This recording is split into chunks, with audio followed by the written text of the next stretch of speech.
نہایت ہی قابل صد احترام دوستوں بزرگوں،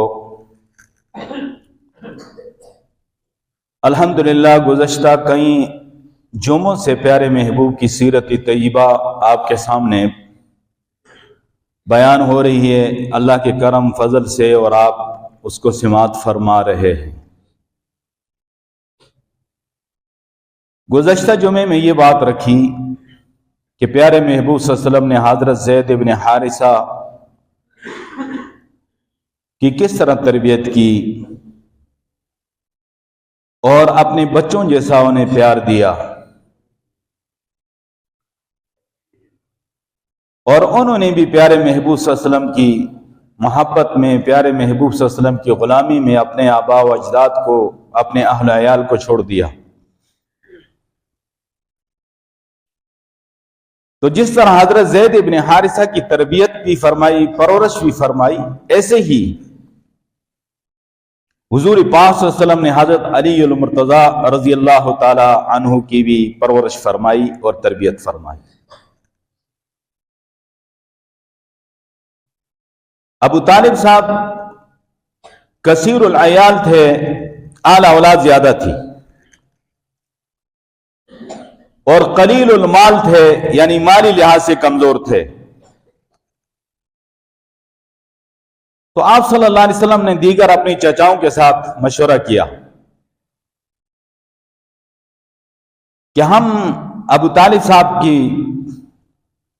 کس طرح ہم مدد کر سکتے ہیں، اور پھر خود یہ آپ صلی اللہ علیہ وسلم نے تجویز دی کہ آپ کے جو بچے ہیں، ہم ان میں سے ایک ایک بچے کا خرچ خرچات ہم برداشت کرتے ہیں، اس کی تعلیم تربیت کا بھی۔ تو آپ کے چچا حضرت عباس بھی بہت خوش ہوئے، حضرت حمزہ بھی خوش ہوئے، اور یہ لوگ سارے چلے گئے ابو طالب صاحب کے پاس اور کہا کہ ہم تو اس مقصد کے لیے حاضر ہوئے ہیں۔ تو انہوں نے فرمایا کہ مجھے کوئی اعتراض نہیں ہے، یہ آپ کے بچے ہیں، البتہ دو لوگ ہیں کہ وہ ان کو مجھ سے جدا نہ کرنا، ایک طالب کو اور ایک عقیل کو۔ ایک طالب کو جس کی وجہ سے آپ کی کنیت ابو طالب ہے نا، اور ایک جعفر۔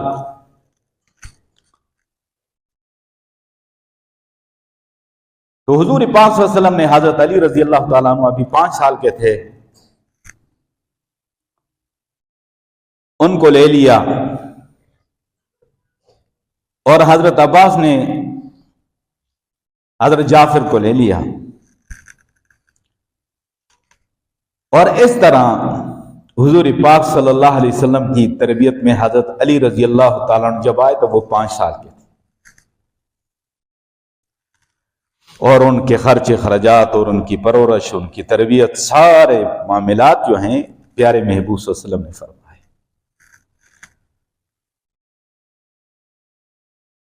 بعد میں اس کا ذکر کروں گا، جب اپنی بیٹی کا رشتہ دیا تو یہ بات تو آپ پہلے سماعت فرما چکے ہیں کہ حضور صلی اللہ علیہ وسلم اپنے دادا جان کے وفات کے بعد اپنے چچا کی پرورش میں تھے، ابو طالب صاحب کی، لیکن آج ان کا بیٹا حضرت علی جو ہے پیارے محبوب صلی اللہ علیہ وسلم کی پرورش میں ہے۔ اس وقت خاندان کے لوگوں نے ابو طالب صاحب سے کہا کہ اپنی بیٹی کا نکاح پیارے محبوب صلی اللہ علیہ وسلم سے کر دو۔ اس بات کا عام طور پہ ذکر نہیں کیا جاتا، کسی وجہ سے ابو طالب صاحب نے یہ فیصلہ نہ کیا۔ لیکن جب حضور پاک صلی اللہ علیہ وسلم نے حضرت علی کی پرورش کی، اور حضرت علی نے جب حضور پاک صلی اللہ علیہ وسلم سے رشتہ مانگا، تو اپنی پیاری اور چہیتی بیٹی حضرت فاطمہ الزہرا رضی اللہ تعالی عنہا کا نکاح حضرت علی سے کر دیا۔ پرورش کا فرق ہے۔ تو حضور صلی اللہ علیہ وسلم نے بیٹوں جیسے پالا تھا حضرت علی کو۔ جب حضرت فاطمہ کا نکاح ہوا، انشاءاللہ اس موقع پہ بات ہوگی، تو آپ صلی اللہ علیہ وسلم نے کچھ ضروریات کی چیزیں ضروری دے دی، جس طرح چکی کا ذکر آتا ہے، ایک مشکیزے کا ذکر آتا ہے، ایک آپ سمجھ لیں پلنگ یا چرپائی کا ذکر آتا ہے،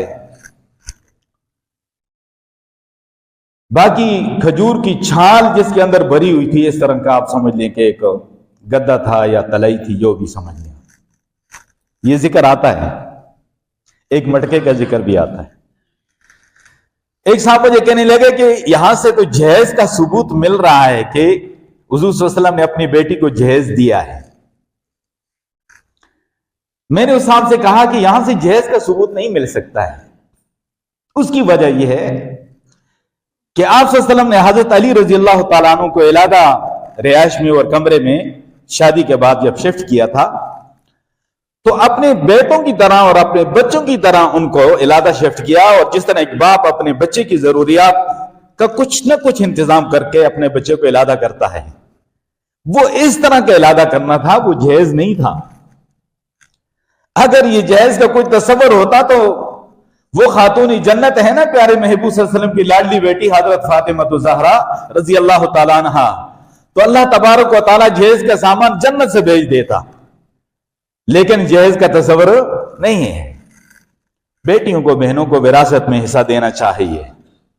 باقی ہدیہ گفٹ دینا وہ ایک علیحدہ چیز ہے، لیکن یہ نمود و نمائش اور ریاکاری اور دکھلاوا اور سلسلہ یہ نہیں ہے۔ اصل وراثت میں حصہ دینا چاہیے۔ اسی لیے حضرت علی رضی اللہ تعالیٰ عنہ بچوں میں سے سب سے پہلے انہوں نے کلمہ پڑھا ہے پیارے محبوب صلی اللہ علیہ وسلم نے جب نبوت کا اعلان فرمایا تھا۔ مردوں میں حضرت ابوبکر صدیق رضی اللہ تعالیٰ سب سے پہلے جب کلمہ پیش کیا حضرت ابوبکر پہ تو فوراً کلمہ پڑھ لیا، کلمہ پیش کیا حضرت خدیجہ پہ تو کلمہ پڑھ لیا، عورتوں میں سب سے پہلے انہوں نے کلمہ پڑھا تھا۔ کلمہ پیش کیا علی پہ تو علی نے کہا کہ مجھے یہ بات نہیں لگ رہی ہے، نہیں، میں اپنے ابا جان سے مشورہ کر لوں۔ ابا جان سے مشورہ کیا ابو طالب صاحب سے، تو انہوں نے کہا کہ بیٹا محمد صلی اللہ علیہ وسلم کی دعوت کو قبول کر لو۔ پھر آ کر علی نے کلمہ پڑھا، تو بچوں میں سے سب سے پہلے کلمہ جس نے پڑھا وہ حضرت علی اور غلاموں میں حضرت زید ابن حارثہ رضی اللہ تعالیٰ۔ میں کبھی سوچا کرتا ہوں کہ ان سب کی عظمتوں کو سلام ہے، ان سب کا بلند مقام ہے، لیکن کمال کس کا ہے؟ حضرت ابوبکر کا ہے۔ حضرت علی نے کلمہ پڑھا ہے تو علی کی شان بہت بلند ہے، لیکن علی تو حضور کا بھائی تھا، اور بھائی بھائی کی بات کو نہیں مانے گا تو کس کی بات کے مانے گا؟ خدیجہ کی عظمتوں کو سلام ہے، لیکن حضرت خدیجہ تو حضور کی زوجہ تھی، زوجہ اپنے شوہر کی بات کو نہیں مانے گی تو کس کی بات کو مانے گی؟ زید ابن حارثہ کی عظمتوں کو سلام ہے، لیکن انہوں نے جو پہلا کلمہ پڑھا تو ان کا کمال نہیں تھا، وہ تو تھے ہی حضور کے غلام۔ کمال ہے تو حضرت ابوبکر صدیق رضی اللہ تعالیٰ عنہ کا ہے کہ جو مکے کا سردار ہے، مکے کا لینڈ لارڈ ہے، مکے کا بڑا تاجر سرمایہ دار ہے، سب سے پہلے نبی کا کلمہ پڑھا۔ یہ وہ ہستیاں ہیں جنہوں نے سب سے پہلے پیارے محبوب صلی اللہ علیہ وسلم کا کلمہ پڑھا تھا۔